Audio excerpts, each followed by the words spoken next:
A paz de Deus, meus queridos irmãos, sempre, sempre no precioso nome de nosso Senhor Jesus Cristo.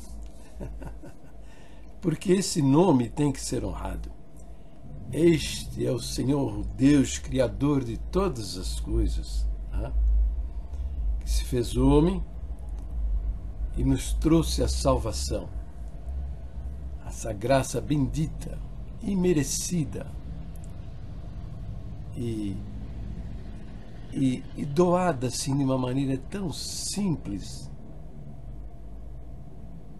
que é pela fé, conquistada pela fé, que a congregação perverteu isso no meio da nossa irmandade. Nosso quinto ponto de doutrina diz que a salvação só se alcança pela fé. Mas eles perverteram, esses homens aí, falsos profetas enganadores. Eles dizem que para você se salvar, você precisa batizar, pertencer à igreja, ser firme e fiel na prática dos usos e costumes, e viver praticando boas obras. É uma mistura, de todas essas coisas. Mas não é a nossa doutrina. E nem é o que o Evangelho ensina, o que o Evangelho mostra. O Evangelho mostra claramente que a salvação é pela fé em Jesus Cristo. Porque tudo o que é necessário para a nossa salvação, Ele fez na cruz do Calvário. Entendeu? Então não há por que misturar as coisas. Misturar isso com as nossas obras, com sistemas religiosos, com igreja, com usos e costumes, é desqualificar o mérito do sacrifício do Senhor na cruz do Calvário. Então é isso, tá bom? Então, meu querido Queiroz, novamente vamos continuar conversando sobre sua manifestação. Porque você não imagina, meu querido, não imagina, mas a sua manifestação é uma preciosidade. É uma preciosidade. Ninguém, até hoje, nesses anos todos que eu escrevo e faço vídeos a respeito da congregação, ninguém trouxe com tanta propriedade e precisão os conceitos, as crenças, o que vai no coração e na mente de toda a nossa irmandade. De maneira tal que, antes de você colocar na internet a sua manifestação, eu não tinha como mostrar essa realidade triste, essa triste realidade do estado deplorável mental e espiritual da nossa irmandade. Entendeu? Mas, graças ao seu esforço, que eu entendo, meu querido, isso aí é um presente de Deus, é uma bênção de Deus, entendeu? Para o meu trabalho. Porque muitas pessoas viam isso e não acreditavam, sabe? Não, agora eles não têm por que duvidar. Está aí a sua manifestação.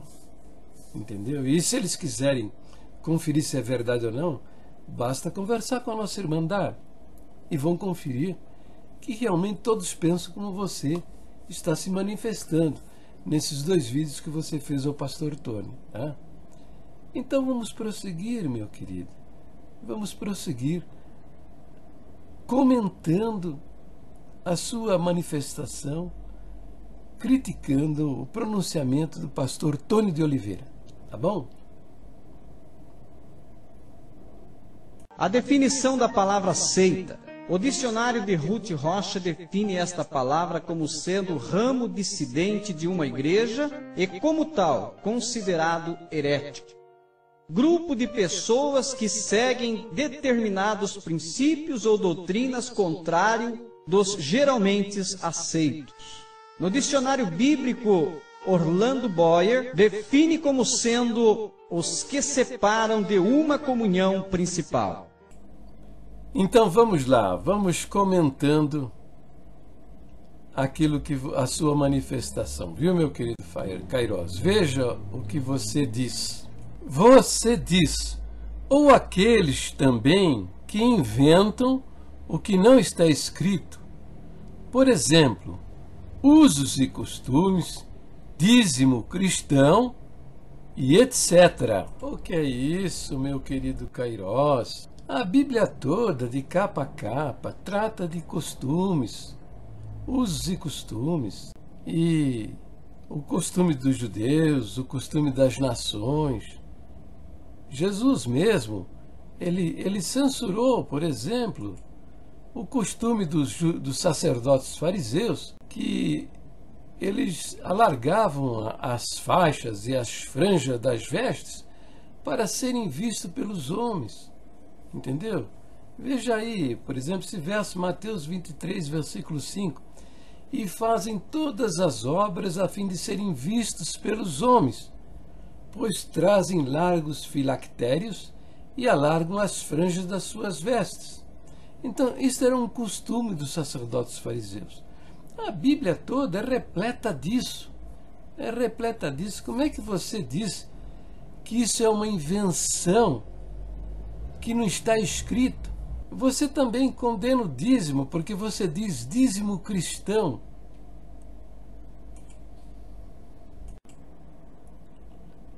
Condenando a prática do dízimo no seio das igrejas evangélicas, como se isso fosse alguma coisa absurda, antibíblica. Não é verdade, sabe? Dizem que o dízimo pertence à lei, é da lei, e o dízimo é maldito. Imagina, o dízimo não pertence à lei, não pertence à lei de Moisés. O dízimo é anterior à lei de Moisés. O primeiro registro da prática do dízimo nós encontramos no testemunho de Jacó, 600, 700 anos antes de Moisés, da lei de Moisés. E está lá em Gênesis capítulo 28, versículo 22. E está escrito, esse verso diz: e esta pedra que tenho posto por coluna será a casa de Deus, e de tudo quanto me deres, certamente te darei o dízimo. Entendeu? Então, meu querido Kairos, o dízimo é uma atitude do homem para com Deus muito abençoada. Tão abençoada que permaneceu e atravessou o período da lei e chegou aos nossos dias. Se você examinar direitinho, você não vai encontrar no Novo Testamento inteirinho nada que condene a prática do dízimo. Jesus, durante seu ministério, deve ter recebido auxílio, suporte financeiro de muita gente na forma de dízimo. Ele mesmo diz. Ele fala sobre o dízimo. E ele diz o quê? Que Jesus fala? Ele diz: ai de vós, escribas e fariseus hipócritas, pois que dizimais a hortelã, o endro e o cominho, e desprezais o mais importante da lei, o juízo, a misericórdia e a fé. Agora veja o que ele diz, presta atenção. Deveis, porém, fazer estas coisas, né? Quer dizer, continuar dizimando a hortelã, o endro e o cominho, e não omitir aquelas quais? A justiça, a misericórdia e a fé. Então, se você for basear-se na palavra de Jesus, Jesus não está condenando o dízimo. Pelo contrário, ele está avaliando, ele está endossando o dízimo. Tá? Veja, muito embora a prática do dízimo não esteja muito bem definida no Novo Testamento, mas nem por isso nós podemos condenar aqueles que praticam o dízimo, tá? Podemos condenar estas pessoas e partir por exagero, dizer que o dízimo é maldito, porque em lugar nenhum de toda a Bíblia o dízimo é amaldiçoado. Pelo contrário, o princípio é diferente, meu querido, o princípio é diferente. O princípio da doação é maravilhoso. E a igreja primitiva, ela não tinha o dízimo como padrão de comportamento. Você leia lá no livro de Atos, capítulo 2, versículo 44, que diz que todos os que criam estavam juntos e tinham tudo em comum. Entendeu? As propriedades eles vendiam e repartiam os bens entre os irmãos para que ninguém no meio deles passassem necessidade. Então, isso é uma questão de doação, tá? E de honrar a Deus com os seus bens. E Deus responde de maneira maravilhosa, se você quer saber, né?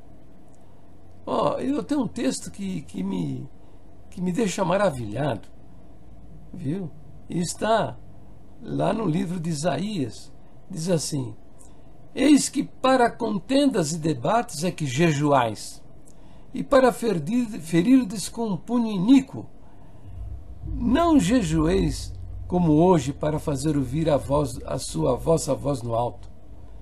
Seria este o jejum que eu escolhi?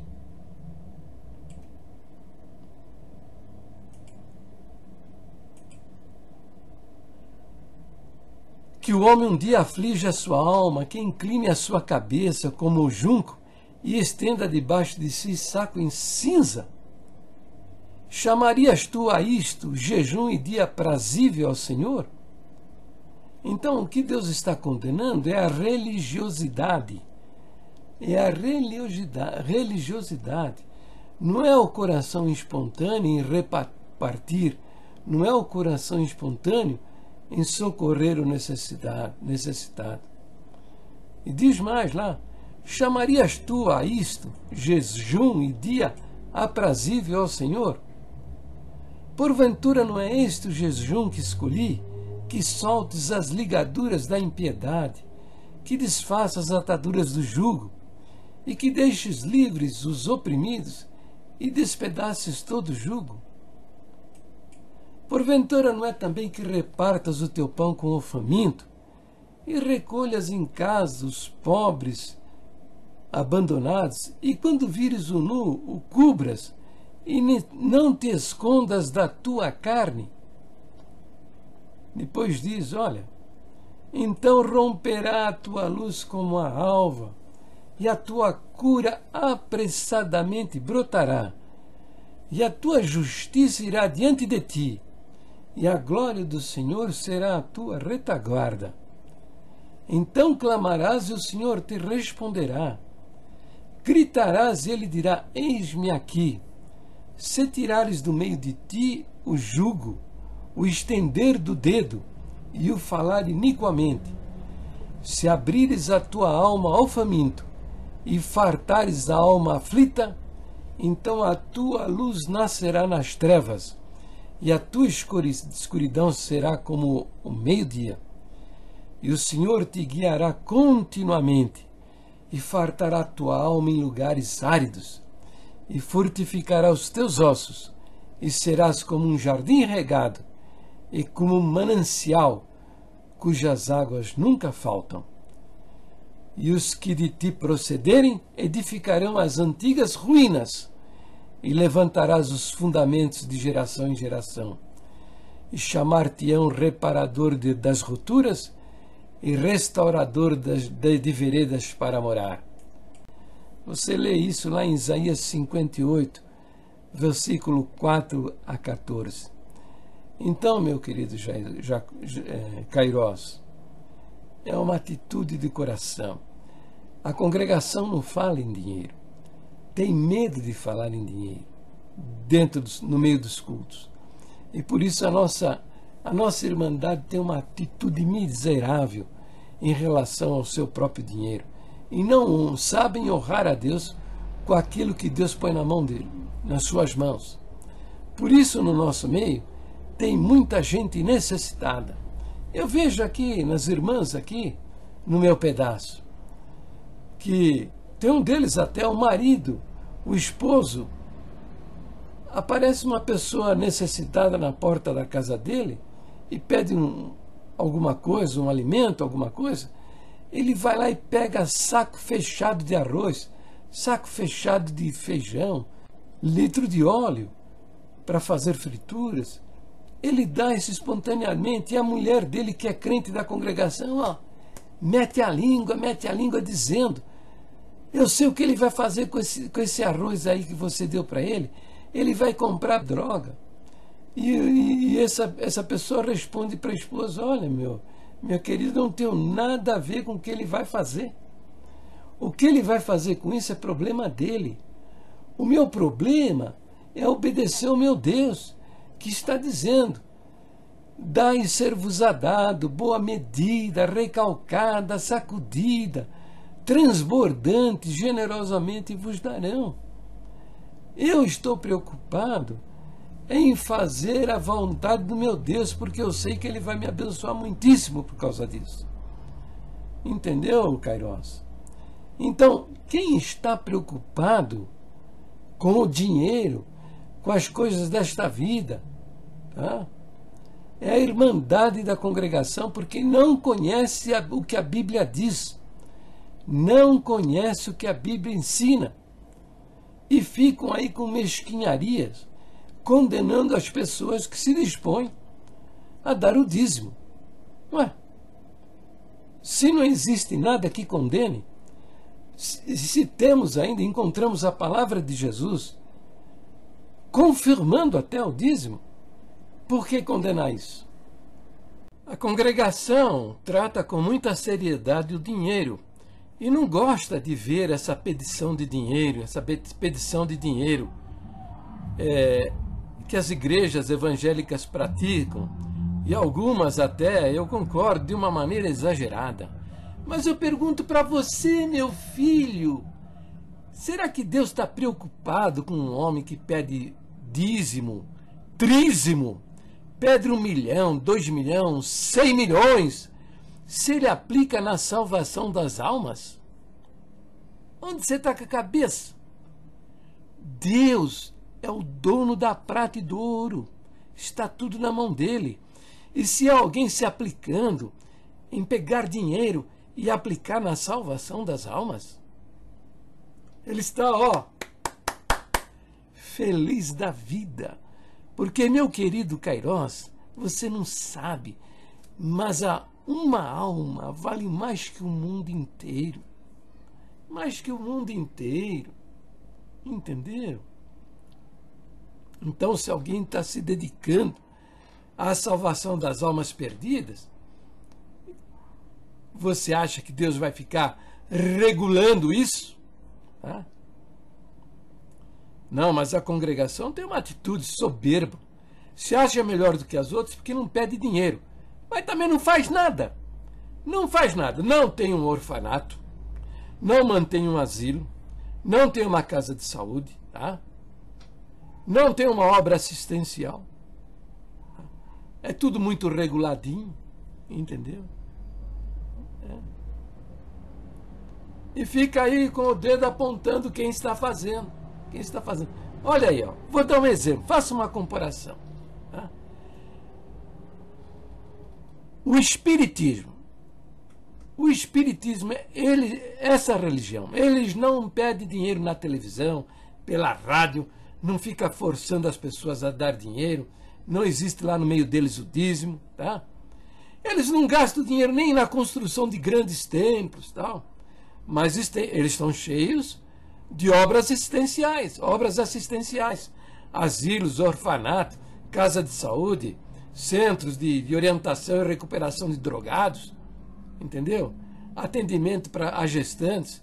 Então, eles se dedicam muito à prática do socorro às pessoas necessitadas.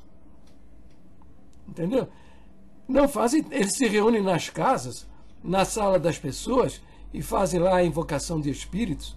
E tem alguns prédiozinhos, algumas salas, algumas é deles mesmos, lá da administração deles, outras são alugadas, mas são lugares modestos, usados apenas para administração e orientações, estão se reunirem para as decisões. Não fazem grandes e magníficos templos. Mas isso recomenda, isso aí é alguma coisa que recomenda esse grupo como sendo melhor do que as igrejas cristãs? Não, pelo contrário, eles estão indo para o inferno com isso. Entendeu? Porque eles não creem na divindade de Jesus Cristo. A salvação lá no Jesus, para eles, é um espírito aperfeiçoado. Foi encarnando, encarnando, encarnando, até alcançar a luz, o testemunho da luz completa. Entendeu? Então, é essa crença, a salvação é através da reencarnação.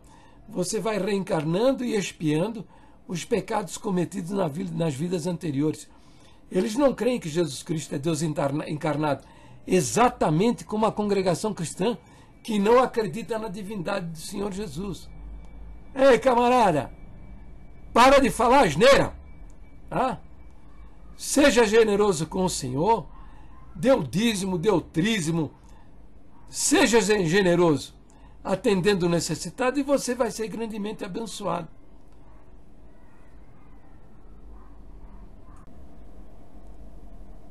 Entendeu, meu querido Kairós? Por que condenar isso? Certa vez um cooperador da congregação me disse: sua igreja é seita. Ao que perguntei a ele o que é uma seita e por que a minha igreja é seita. E ele me respondeu: a sua igreja é seita porque aceita tudo. Ao que fiquei admirado da tamanha ignorância e falta de cultura do indivíduo. A palavra seita e a palavra aceita até faz uma rima, mas seu significado é redondamente diferente uma da outra. Mas não fique surpreso com isso, porque se eles não se preocupam quando eles torcem a palavra de Deus, você acha que eles iam se preocupar de não torcer o significado desta palavra?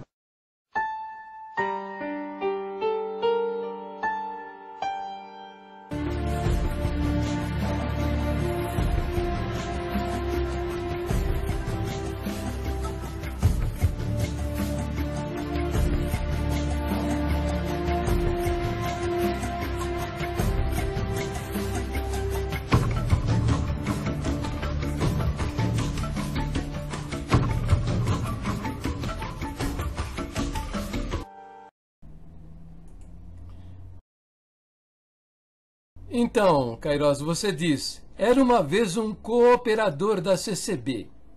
Falar é fácil demais, né? Difícil é provar. Ah, Kairós, aí você errou feio, tá? Não é difícil provar. É muito fácil, é só conversar com a Irmandade e a gente vai ouvir. Se não for exatamente assim, são bobagens muito assemelhadas.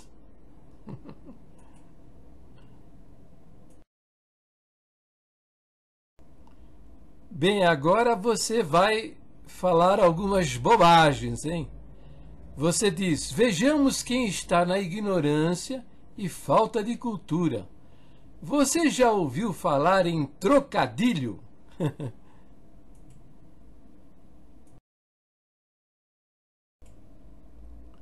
E agora você diz, onde se pode brincar com palavras de grafia parecida, sem, no entanto, ser necessário ter o mesmo significado?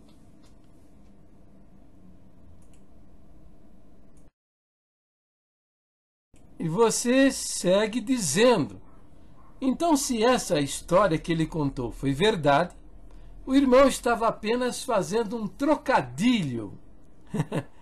Um trocadilho para explicar quê? Para explicar o que são seitas, né? Vamos ver.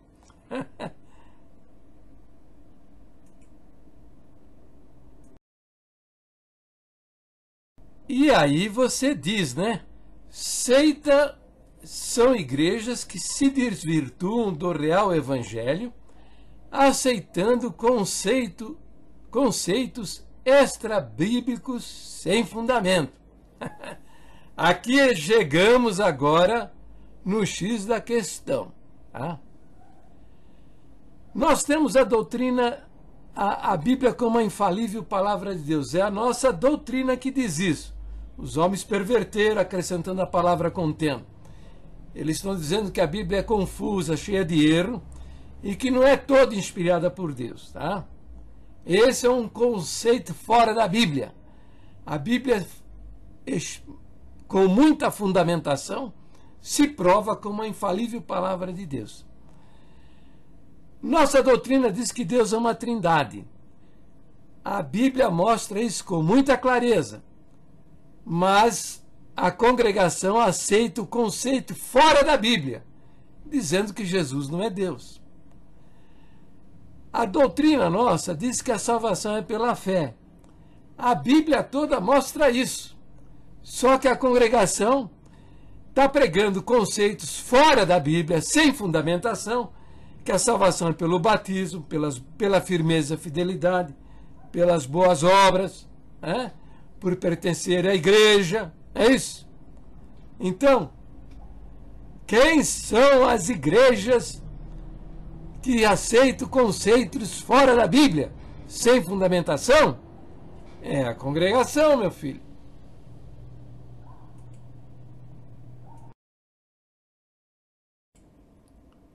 Bem, e agora você diz, né? O próprio Jesus fez um trocadilho quando falou: te digo que tu és Pedro, e sobre esta pedra edificarei a minha igreja.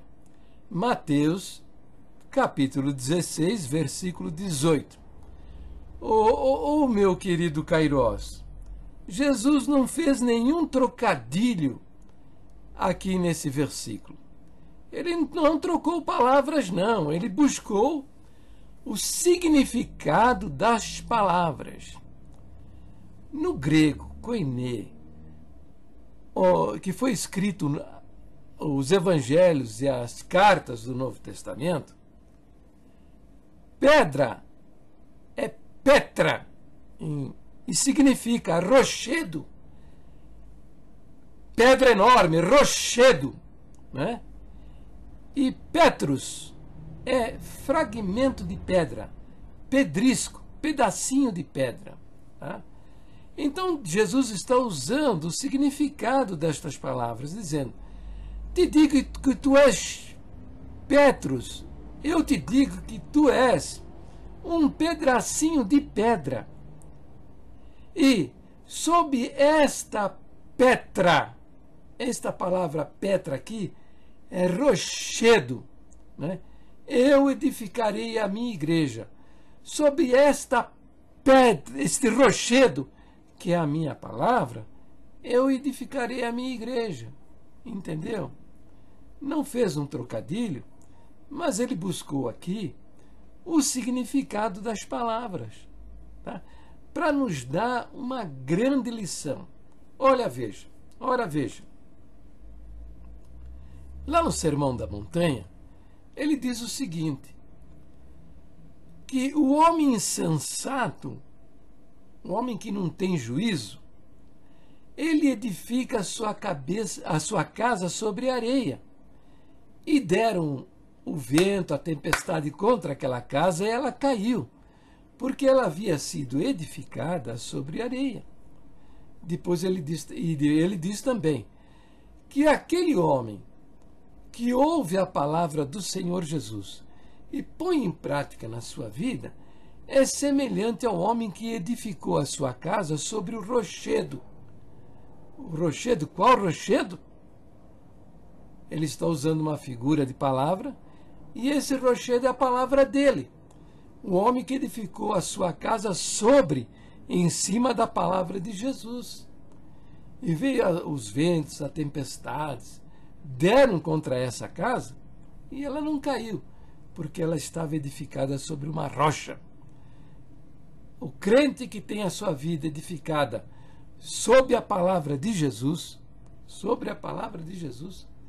ele enfrenta as dificuldades da vida e ele vence todas elas. Tá? Então, é isso que Jesus está ensinando, mostrando, usando o significado das palavras na língua grega. Entendeu? Entendeu, meu querido, quem não tem cultura, por não ter cuidado com o ensino da Bíblia, por não ter cuidado com o que está registrado nas Escrituras? É você, meu querido, é você, viu? Infelizmente, digo a você estas coisas com muita tristeza, viu?